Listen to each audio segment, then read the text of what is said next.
To order a special meeting, Newcastle County Council. Budget address from County Executive Thomas Gordon. Shall we stand for the Pledge of Allegiance? I pledge allegiance to the flag of the United States of America and to the republic for which it stands, one nation, under God, indivisible, with liberty and justice for all. Thank you. Madam Clerk, please call the roll. Mr. Bell? Here. Mr. Bullock? Here. Mr. Cartier? Here. Ms. Diller? Here. Mr. Hollins? Here. Ms. Kilpatrick? Here. Mr. Powers? Here. Mr. Retta? Here. Mr. Sheldon? Here. Mr. Smiley? Here. Mr. Street? Here. Mr. Tackett? Here. Mr. Weiner? Here. Mr. President, the roll call reveals 13 present. Thank you, Madam Clerk. I'm going to ask President Pro Tem Penrose Hollins, Co-Chair Jay Street of Public Safety, if they would escort our County Executive into the chambers.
County Executive. You may be seated. Before the County Exec addresses the chamber tonight, I'd like to recognize several dignitaries who are here with us. State Representative Potter, Senator Margaret Rose Henry, Mayor Williams, City of Wilmington, City Council President Theo Gregory, City Council Member Mike Brown, Register of Wills, Cyril Poppity, Sheriff Trini Navarro, Recorder of Deeds, Mike Kolakowski. If there are any other elected officials I missed, please stand. Ken Bolden, stand up, Ken.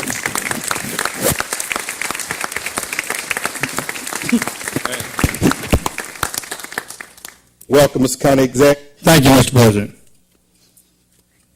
Now, my job, Mr. President, is to get through a 12-page speech so you can start your council meeting at 6:30. Usually I had an hour. I get done in 45 minutes. Everybody comes upstairs. So we're under a tight time frame tonight. But I did want to mention Ken Bolden's been sick lately. Ken, you want to stand up? Thank you for coming tonight. Ken's had some serious health problems.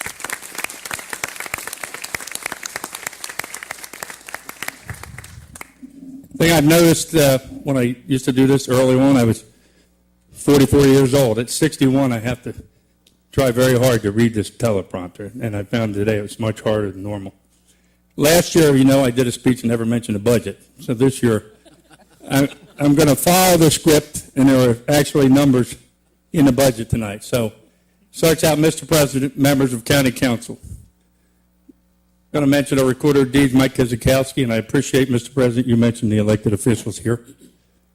Ken Bolden, Sheriff Nevada, Trinidad Navarro, Mayor Dennis Williams.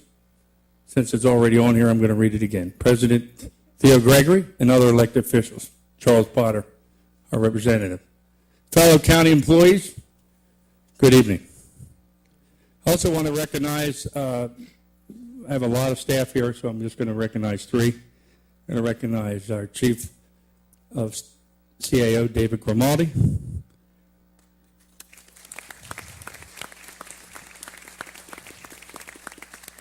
Chief of Staff, Jim McDonald, and our County Attorney, Bernard Pepikai.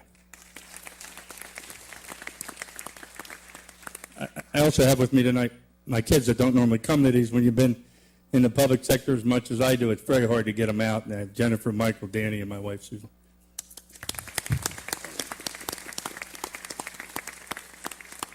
So I'm already behind schedule, Mr. President. Members of our fine Newcastle County, thanks for the privilege of delivering my 2015 annual speech. While prepared to address this esteemed council, we were struck with the curious sense of history and destiny unfolding before us in many ways. It seems that only a short time ago, a friend of mine was a bright, articulate University of Delaware graduate, took his seat in county council in 1970. If you fast forward to today, that young man, Joe Biden, continues to serve us as Vice President of the United States. And I am sure that we can all agree that it was this hard-learned lesson on county council that enabled this county councilman Biden to grow into a national leader. And then, if we hearken back to 17 years ago, I stood on this very night, March 25th, 1997. I stood for the first time in these very chambers, just 2 months after taking my first administration, to address the then 7 members of council, 2 which are still here. We were all brimming with optimism and enthusiasm as we set forth to reinvent county government, to make it more streamlined, economical, and efficient. I know that we can all agree that the hard-learned lessons we were facing with a $100 million deficit loomed back that enabled us to reaffirm our duties to govern prudently. With enthusiasm, we are now redoubling, experiencing, balancing optimism. I look forward to working with the potential vice presidents who have been elected to the esteemed seats of county council. I have to wait for this thing. We will continue to work hard and certainly to engage in lively debates, which are the hallmark of a vibrant democracy. While we at many times disagree, my feelings are echoed in the words of Thomas Jefferson. I've never considered a difference of opinion in politics, in religion, or in philosophy as a cause for withdrawing from a friend. I hope you all remember that this year. Members of council, when I stood before you last year for the 2014 budget address, we presented a plan to draw modestly from the county reserve to balance our budget. We were not happy with that financial approach, and so we were committed to balancing the budget by running a lean government. Tonight, I am happy to report to County Council that we have entered the final quarter of 2014 fiscal year. We have erased the $2 million deficit, and, in fact, we're in a position to close the books with an $8 million surplus. Thank you. Thank you.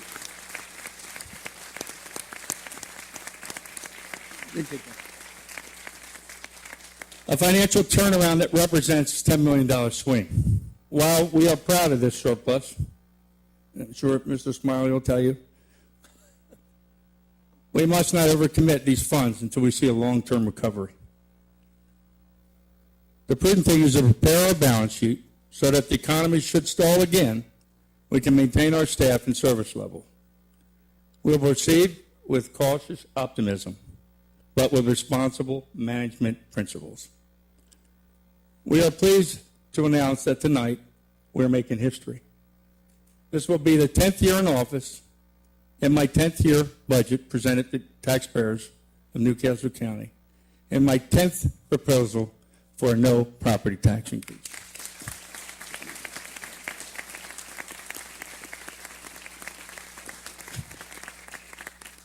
I knew I was going to get this response. I'd come more often to visit you, Mr. President. The 2015 fiscal year operating budget will have a modest increase of 2.34%, for a total operating budget of $254.6 million. Overall, the operating budget includes a 3.18% increase for the general fund budget and a 0.07% increase for the sewer fund budget. Both County Council and the Executive Branch, we have worked hard to accomplish these outstanding financial figures. all the hours your county council members have spent scrutinizing and debating the budget items, guide and assist the execution of this efficient operation. But these accomplishments are directly attributed to the men and women providing the service to our citizens, our employees. This year, we were able to restore some of the salary cutbacks that they had endured during the Great Recession. Let us not forget that it takes people to run a county, and 76% of our operating budget is dedicated to salaries and benefits. So we have developed a great working relationship again with our employees. They understand the bleak financial situation. We have negotiated with our unions, and with their assistance, we held the line on salaries and negotiated, and all the negotiations were done in-house without attorneys. Neither one of us had to pay for it. There are no cost of living increase in the budget, with the understanding that when Newcastle County recovers financially, we will share that with them in that recovery. And they're here tonight, and I take my hats off to them. Thank you. We are proud to announce also that both the grievances and workman comp claims are down. And all throughout it all, the Risk Management Office has treated our employees with respect and dignity. A proud workforce is a productive workforce. It says water break in your book, but we're not going to take it right now. That was a mistake. We're going to take it out next year. As always, making sustainable investments in public safety remains one of my top priorities. As a former chief of police, Newcastle County, I know firsthand how critical it is to support the dedicated public safety employees who have worked to keep our community safe day in and day out. Make no mistake, this administration and this council has made it clear an unwavering commitment to public safety. This is the first time in a decade that we will have full authorized strength in our police department.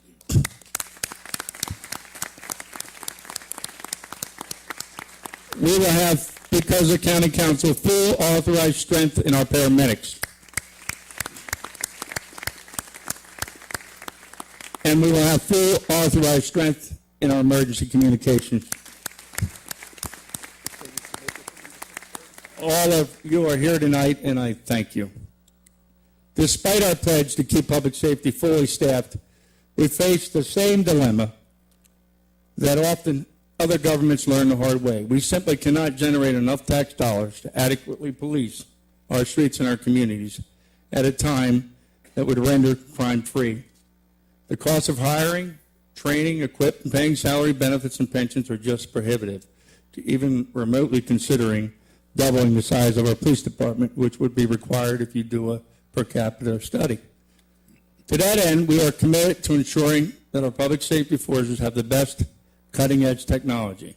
Many of you have spent more time than I have out at the TAPS program. We have invested in state-of-the-art predictive analytical software. Using this technology, we can predict and prevent crimes before they occur. This means our police force can be proactive rather than reactive, maximizing the value of our limited resources by focusing on identifying hotspots for criminal activity. By keeping our streets safe, it's a difficult and demanding job. With this modern technology, we can assist our officers in being more efficient. Let me take a second and what this exciting new program based on, called predictive policing. Predictive policing has its roots in business analytics. It relies on advanced technological tools and data analysis to take proactive measures to prevent crime. With this new technology, new business processes, the new algorithms, predictive policing is based upon information-based patrol, rapid response, supported by fact-based prepositioning of assets, means putting the cars where the crime is, intelligence-based tactic strategy, and police and policy. It essentially applies the approach to policing. The predictive policing allows the command staff, the management of the police department, to leverage advanced analysis in a supportive and meaningful way. It applies decisions to the public safety environment, and the results speak for themselves. We've had great results this year. Overall crime is down 10%. Robberies are down 27%. Burglaries are down 27%. Assaults are down 27%. Gunshots fired are down 18%.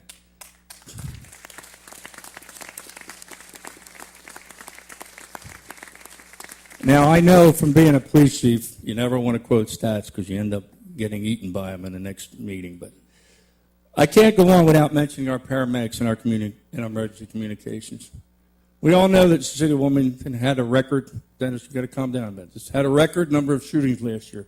But I am confident with the leadership of this mayor and his Wilmington Police Department, these numbers will be a thing of the past.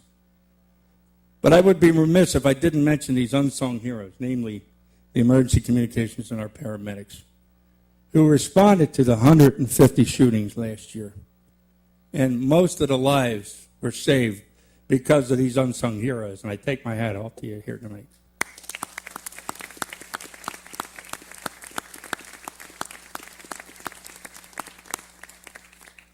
I know the mayor has wanting to come out, and at some point going to come out, and thank you for the work that you do. It has kept the city alive, and hopefully we're not going to need as many responses next year, and we're already on the way to that. This is yet another example of how we work hand in hand with this fine Wilmington Police Department. We cannot, however, just rely on technology alone to maintain our safe community. Tragically, we are experiencing an alarming national trend. As many of you know, the heroin crisis in our county has reached epidemic proportions. The streets are flooded daily with highly concentrated heroin. Unfortunately, this influx of supply has deflated the price of heroin, and it is now as cheap and accessible as it was in the 1980s. If we do not act now, this issue will continue to consume a whole generation. To me, no price can be put on saving children from this destructive drug, and I'm sure the council feels the same way. This is why tonight my administration is requesting $500,000 in a one-time expenditure to enhance the heroin alert program and to fund a full public service campaign targeted at young people.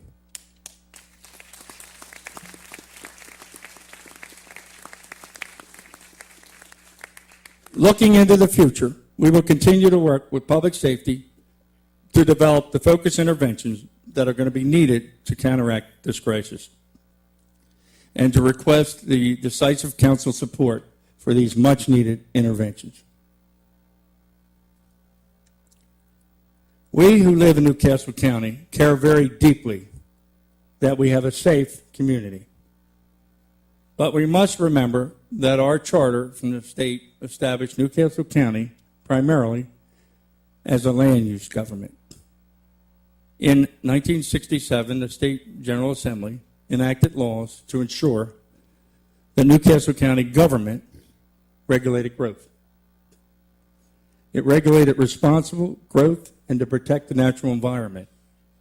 This county council has had the wisdom, and I thank them for reallocating $300,000 within our 2014 budget to the Department of Land Use to procure a top-notch consultant to help overhaul and reform the department that has been lagging behind the rest of the country for years.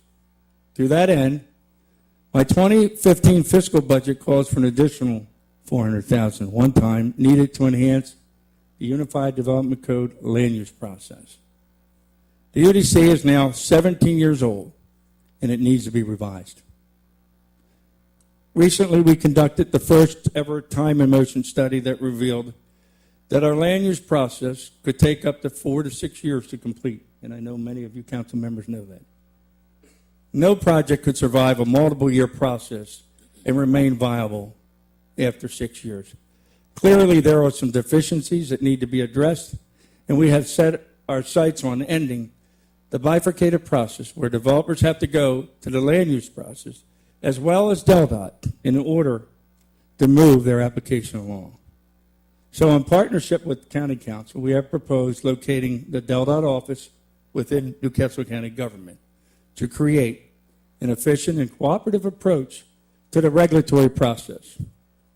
And in addition, we can allow for virtual plan submissions, along with the ability to conduct virtual meetings with their planners. That scares me a little bit too. What that means is we're going to be using technologies where they don't have to have so many building meetings, but it can all be tracked, it can all be done with a type of Skype. One of the most important barometers of the economy's health is the building and construction trades. Our land use process can support ways to encourage responsible growth that also creates well-paying jobs in the hands of our citizens. Home building and other constructions is the only industry that corporations cannot send overseas. Therefore, it is imperative that our land use planners be able to efficiently evaluate land use applications and quickly respond to assist those participating in this regulatory process.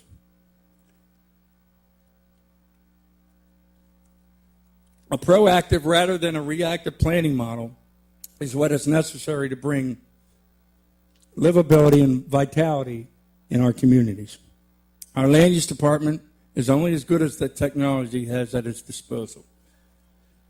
So again, I am requesting $360,000 of another one-time expense to upgrade and enhance our plan submission process. This will allow for the electronic plan review and a virtual one-stop shopping, while saving time and money for both the county and our customers. In tandem with our land use responsibility, our county government provides the essential service to the citizens on all sanitary and stormwater sewers. Not a real sexy job, but it's necessary.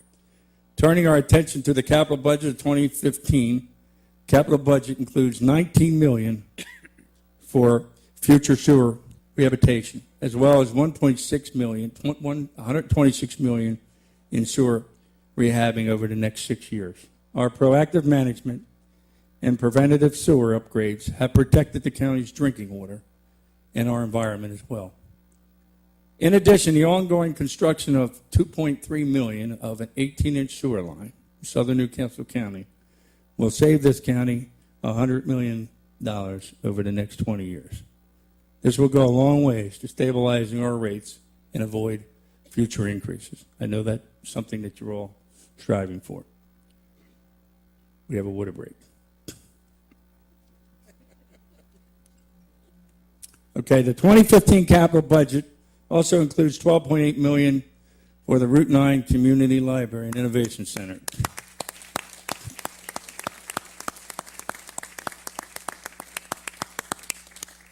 Which is anticipated to cost $22.4 million overall. Now, hold that for a minute. Now, we don't want to build just a library. We want to build an innovation center.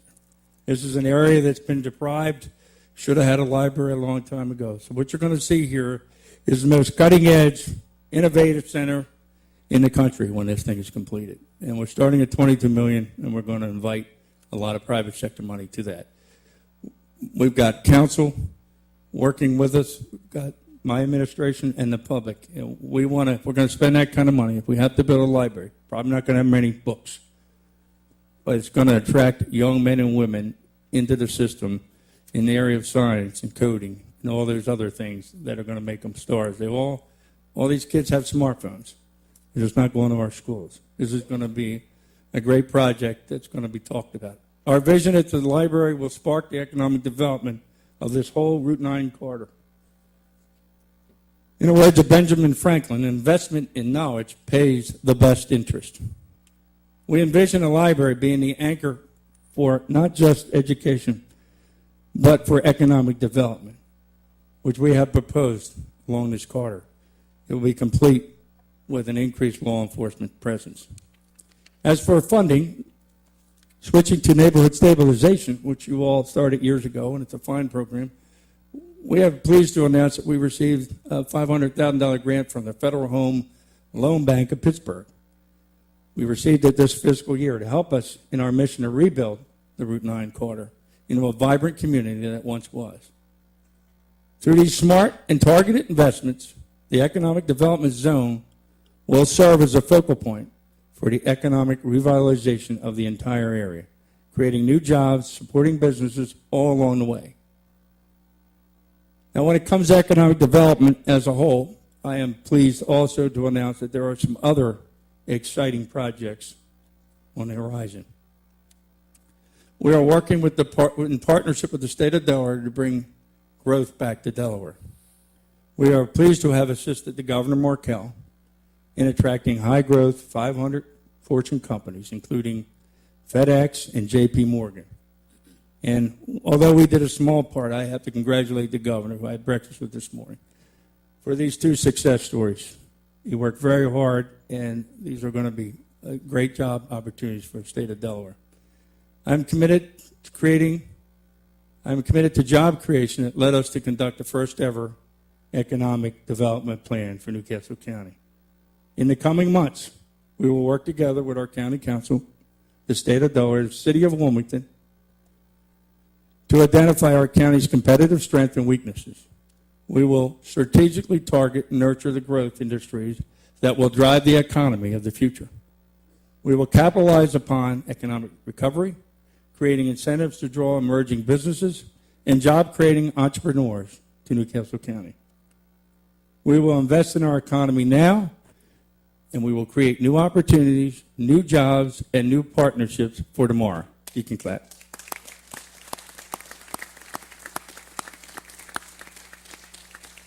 How am I doing, Reverend? Thank you. I'm staying in my lane. In addition to being responsible for safe communities, a fair and predictable land use process, we have additional responsibilities creating value in our beautiful parks. George, this is the feel-good stuff. On the highlights within our county government, one of our highlights within county government is our wonderful park system.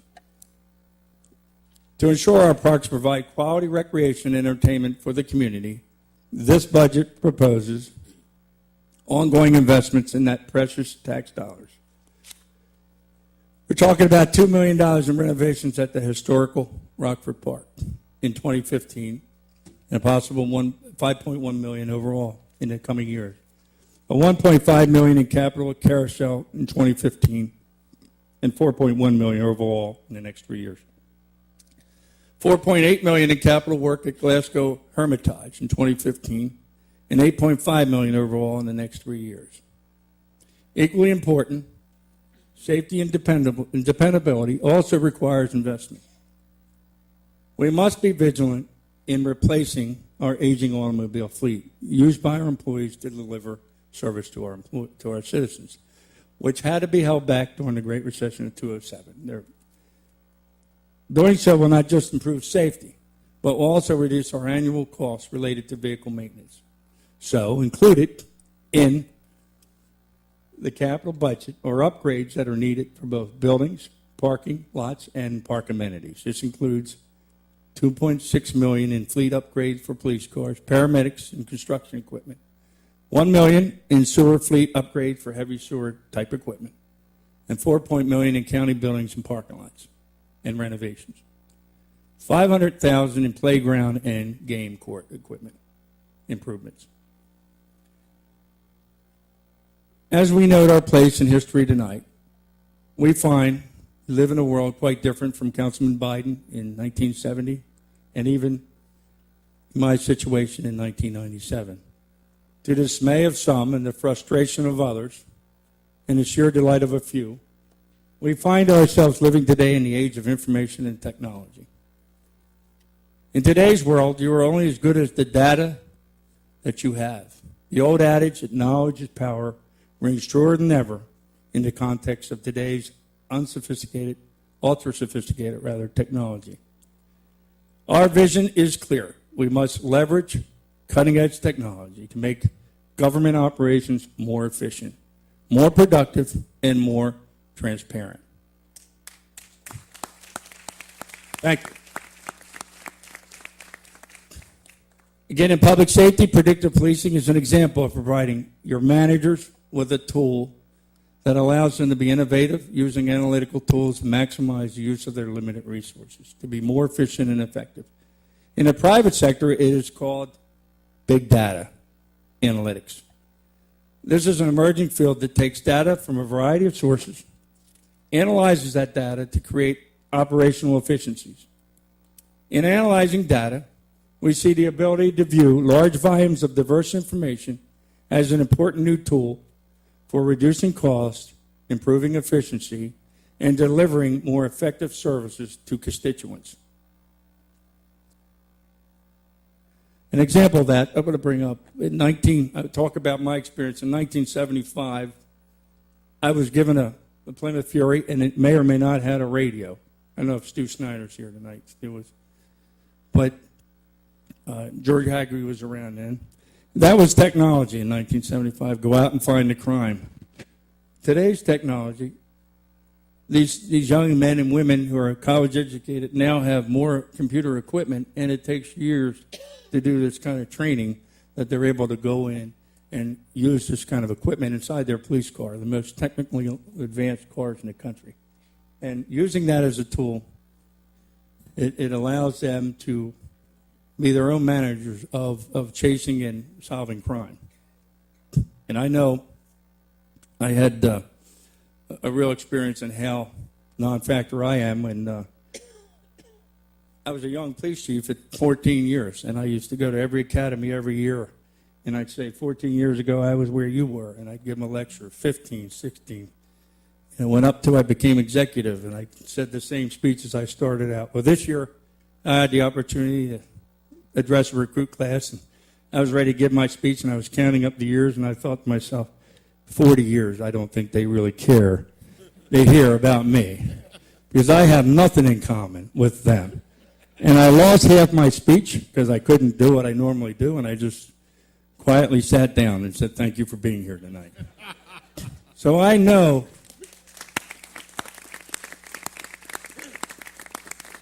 I have a hard time finding what's coming up on my smartphone and where it's coming from, and it's dangerous. So I don't consider myself as somebody that can use this technology, but I know it's something that we have to use. And I'm proud that this county council is allowing us an opportunity to explore the benefits of it.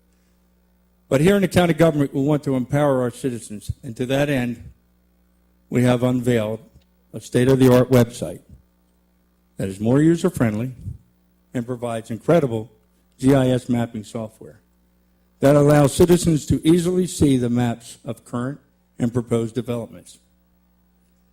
Activity as well as all the variances issued dating back to the 1950s, if you need to know that. In addition, it's the first time in history that our website has an open checkbook that lists every contract and vendors that we do business with. So I'm tired of getting FOIAs from the Journal. They can just go up and get it.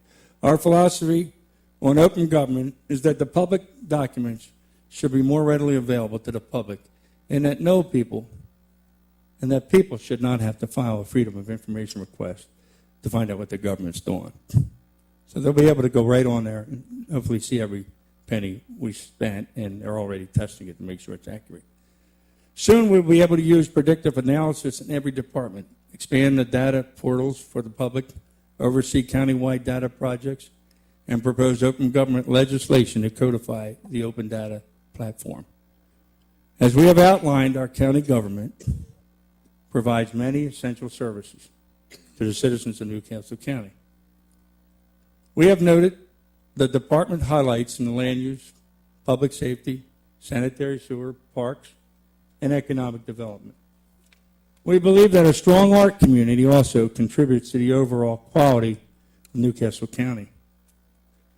A vibrant art and cultural core also attracts businesses and commerce to us. Last year, we were faced with a crisis. The long history, the Delaware Symphony Orchestra was coming to an end.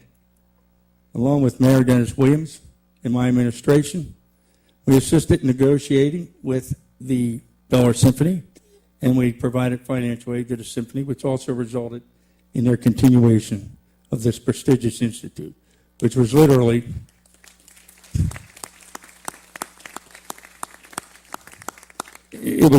days from going out of business, and it was affecting the Grand Opera House. Possibly they had laid off half their employees. And after this session, I'll talk to you, Reverend, about the fun day when I picked up Tanya Copeland and drove her to the mayor's office to negotiate the contract. And Dennis will have to admit, that was quite an afternoon.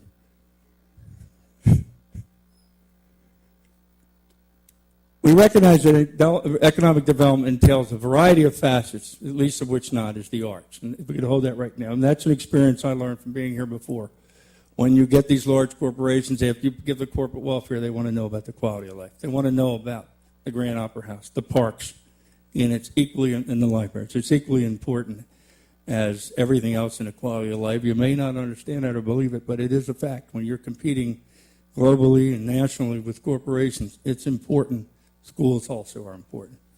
So we're going to do our small part to continue to support other vital services.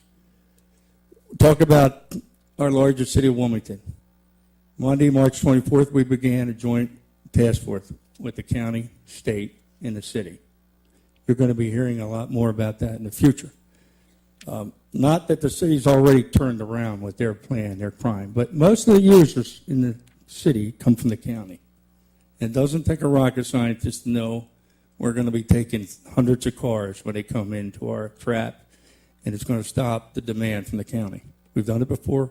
We're going to do it again. It's the least we can do to help the city of Wilmington. And it's working, and it's going to continue to work. Understand they made a whole lot of arrests last night, tonight, and it's going to continue. And it's something that we can do. And I'm sure this county council is very proud of that. Over the coming months, you'll be hearing much more about the successful joint task force. It's taken a while to get it up and going.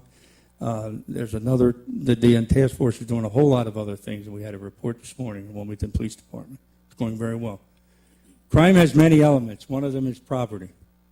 Too many people in this country have been left behind in the economic expansion. It is an unfortunate reality. However, too many families across this nation that the American dream is an unfulfilled promise, while corporate profits in the stock markets are at an all-time high. Wages have stagnated and fallen far behind the growth in worker productivity.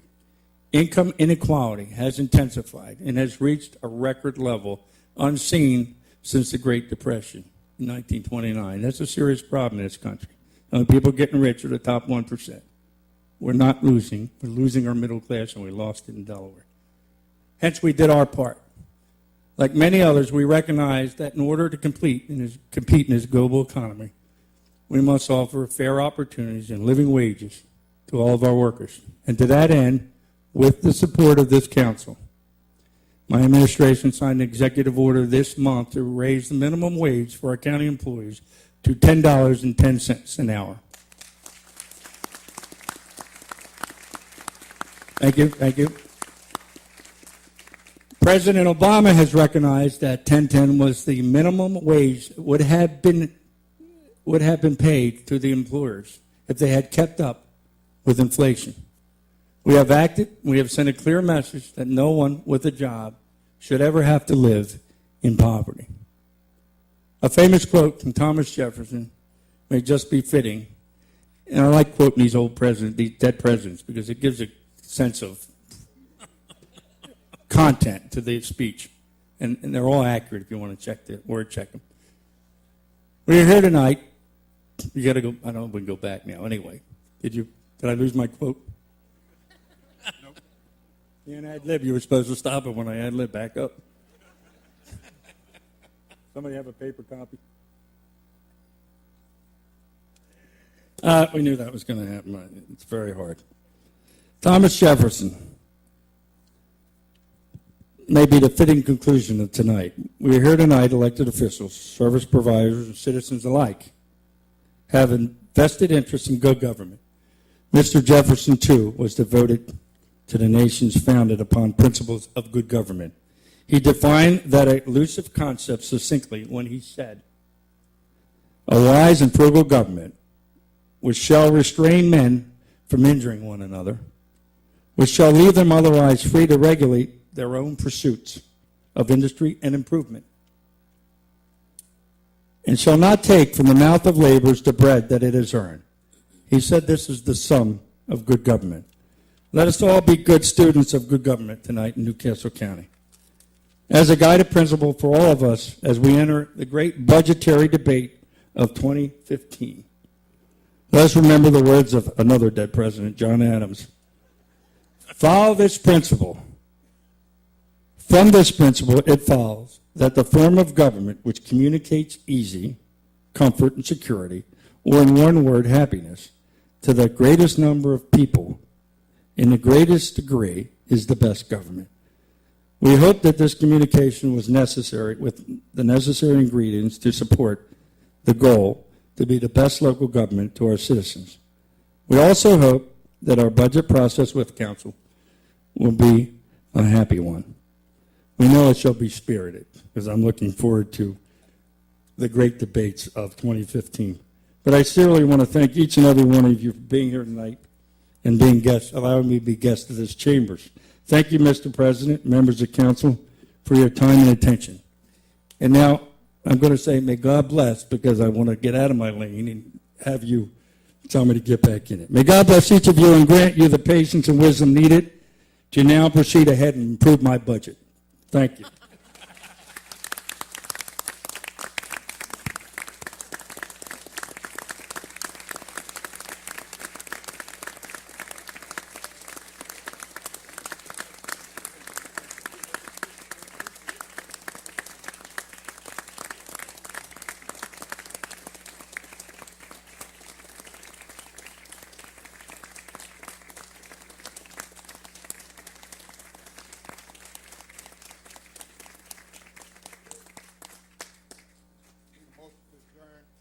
So moved. Second. All in favor? Aye. Ayes have it. We will take a brief break and come back for our meeting.